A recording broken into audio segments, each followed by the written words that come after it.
Hi, my name's Lana and I'm addicted to annotating and highlighting my books.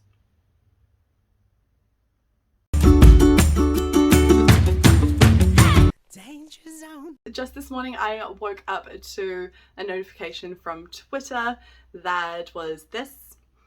Comprehensive isn't really my brand, but we'll give it a go.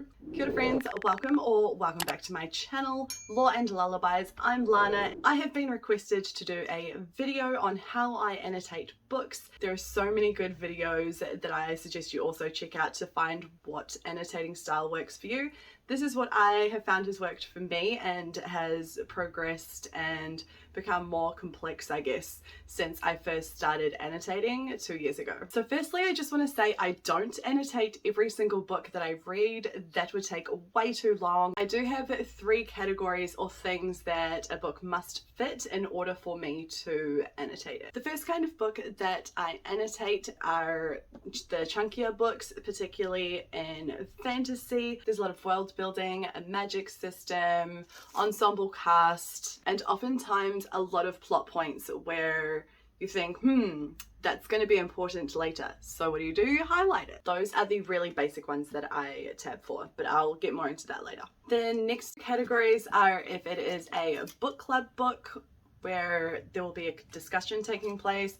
These tabs really help me just remember what the heck my thoughts were at the time and allow me the ability to speak on them like I actually know what I'm talking about and that I am somewhat smart. The other reason is for books that are gifted to me. So books that I am gifted, I do not get rid of unless I absolutely hate them.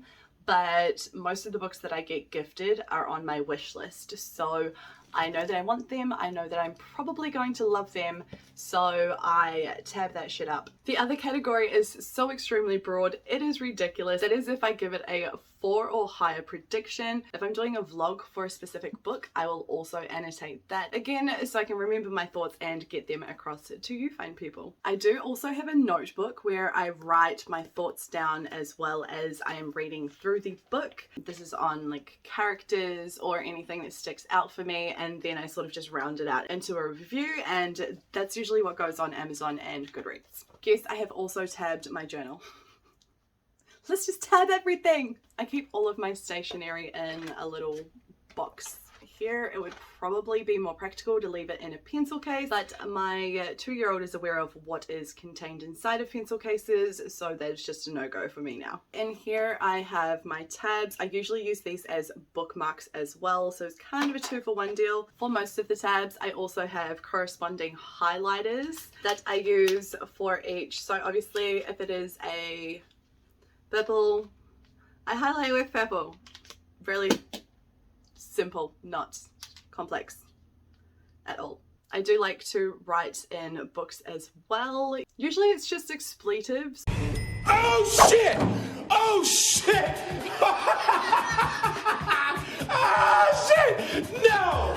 That is not happening right now! So what are each of the colors? So purple is my favorite color, and this is for any of my favorite scenes, favorite lines or quotes, favorite. Anything favorite. Even if it's just the way something is described, I will tab it. Pink is for anything that's romantic or cute. The dark blue / dark purple color is what I usually use to section out my books. So if I need to read a specific book by a specific time for a live show, for example, that is how I track where I need to read by each day. The light blue is for any magic systems or anything like that. The light green is for any history or lore that is in the story. If you have read Crown of Feathers, there are a lot of letters and lore and pages from history, so I have a lot of tabs in that one. It's just hidden way up there and I'm not going to get it out. The dark green is for world building because, well, scenery, I think green.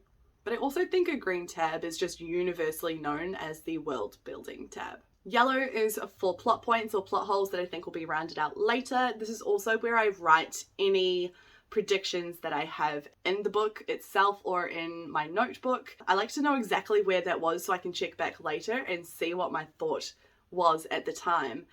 and then go back and see if I was right or not. I like being right and wrong equally. Orange is usually for characters. The light pink or white, depending whether I'm wearing my glasses or not on that particular day, are for things where I am shooketh. If something happens that I'm like, what? Damn! That's usually where this goes. And the red, this is my hate tab.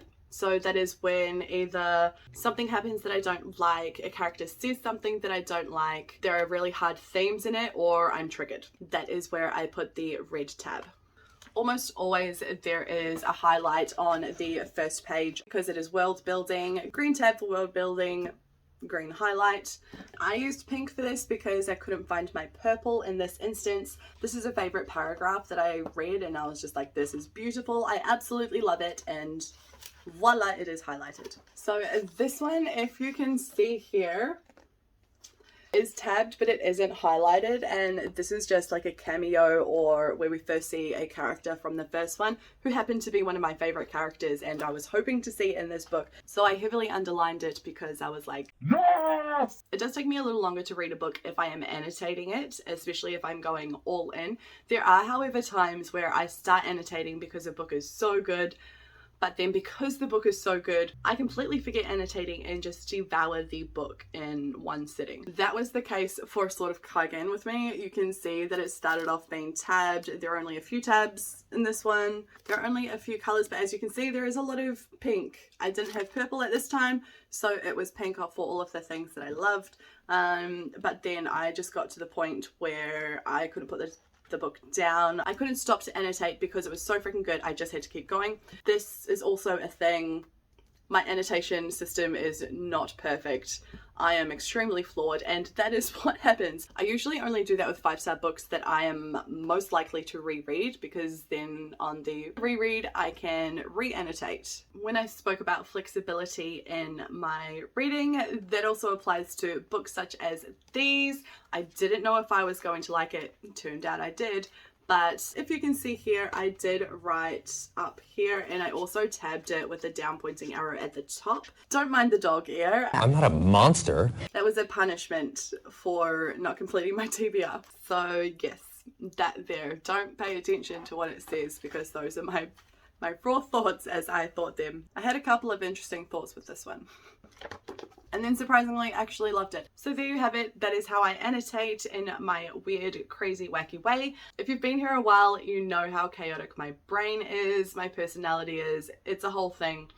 So I'm going to call this Comforting the Chaos, because that is exactly what it does by annotating. I have enjoyed reading so much more. I used to have just little notes and scrap paper of my favorite quotes and thoughts, and it was just a shambles. So doing it this way really helps me. If you have any questions, please let me know in the comment section down below. Otherwise, until the next video, whatever that may be, I will see you then. Ka kite.